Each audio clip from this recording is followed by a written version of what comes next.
Magandang araw sa lahat, lalong-lalo na sa mga kasamahan nating mga farmers. Sa ngayon ay nandito tayo sa ating pangunang area. Ayan.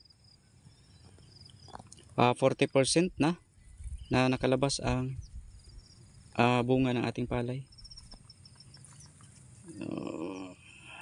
Ayan.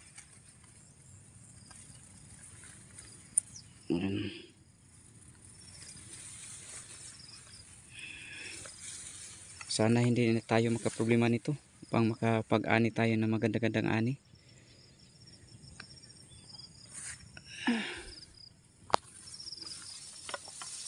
Ito yung produkto ng organic foliar at saka insect repellent natin. Pangatlo natin itong basis ina-applyan. Ayan.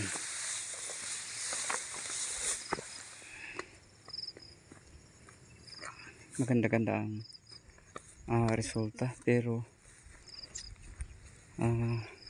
abangan pa rin natin, baka magka bunhok, sana lang hindi. So ganito talaga sa palayan, monitor, close monitor talaga upang maagapan natin ang ating palay.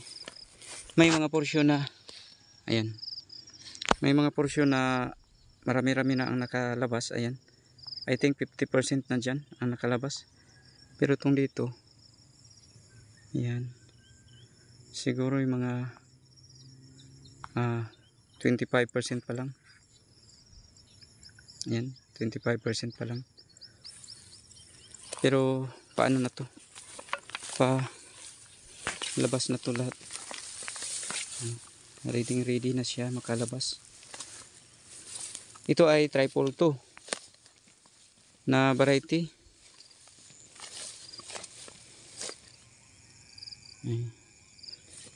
Triple 2, resulta ng ating organic at saka insect repellent. Organic foliar at saka insect repellent. So hindi talaga katulad ng mga commercial na mga palayan, yung mga sobrang taba, sobrang taas, sobrang berde ang kulay, dahil kinokontrol natin ang kanyang nutrient, ang nitrogen content, upang hindi tayo makaproblema.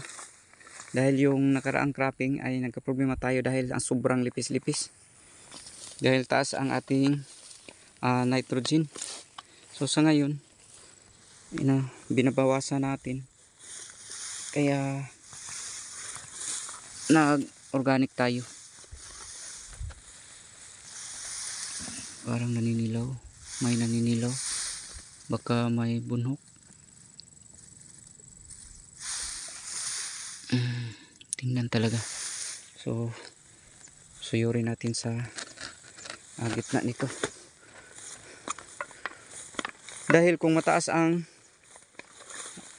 ng palay natin, ang nitrogen, dito atake din ang lipis-lipis.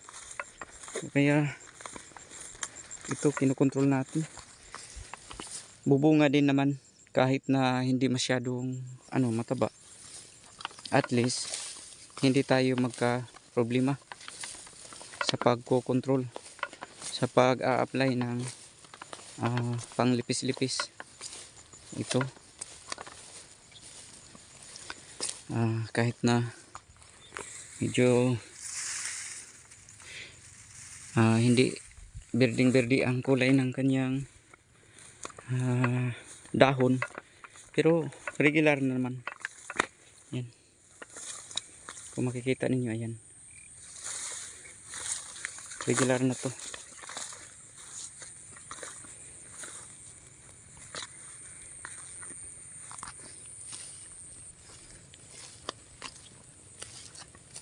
So galing ngayon, 30 days na lang ang hihintay natin, at makaharvest din tayo. So ito ay 60 63 days old na. 63 days old galing sa ating pagdadirect. Pag 70 days old na to, labas na lahat, nakalabas na lahat ang kanyang bunga. Yan.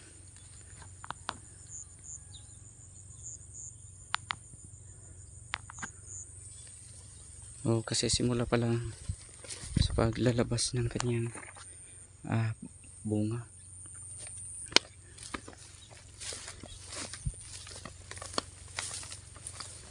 Sa susunod na mga araw, maaari na itong apply na naman ng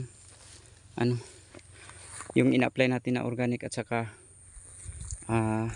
foliar at insect repellent. So ngayon wag muna natin siyang isturbuhin dahil palabas ang kanyang bunga. Pag makalabas na lahat, natin siya a-applyan.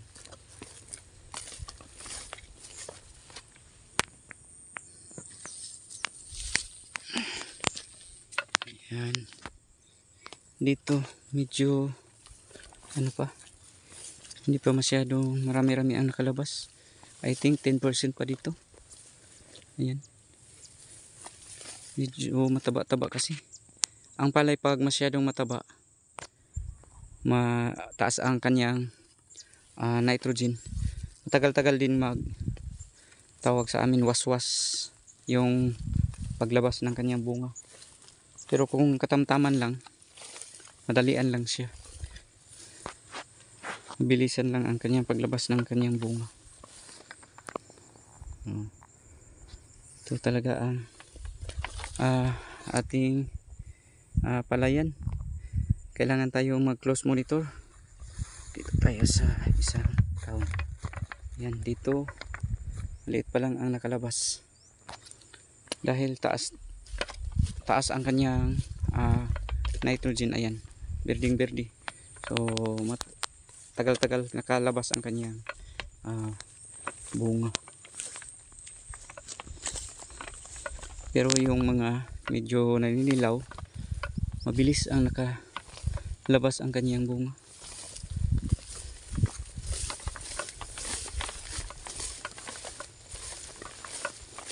Sana lang maka-harvest tayo ngayon ng mataas-taas na porsyento upang maka-recover tayo sa nakaraan. Dahil inaatake ng armyworm noon. Ang daming problema natin noon. Yan. Ito yung kinainan ng ating mga kasamahan dito sa palay. RET. So medyo nahawan-hawan. Na nipis ang humay. Hindi makapal. Dahil kinainan. Ay, pasensya na. Apakan ang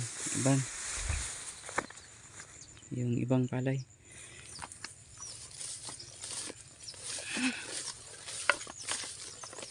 Kailangan na itong close monitor dahil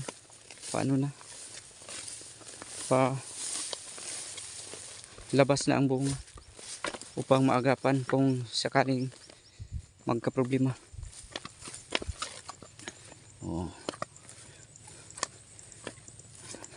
Dasal lang tayo guys, dahil wala tayong magawa kung hindi tayo pagbigyan. Tulungan ng ating Panginoon na maganda ang resulta ng ating palay. Sana hindi magka problema dahil na to, ilang araw na lang, 35 to 30 days, 30 to 35 days na lang.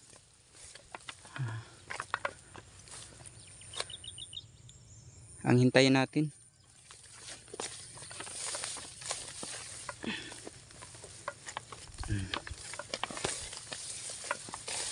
Maganda-ganda sana to, pero kaso ang daming RET. So ganyan talaga ang palayan, hindi naman natin ma-perfecto.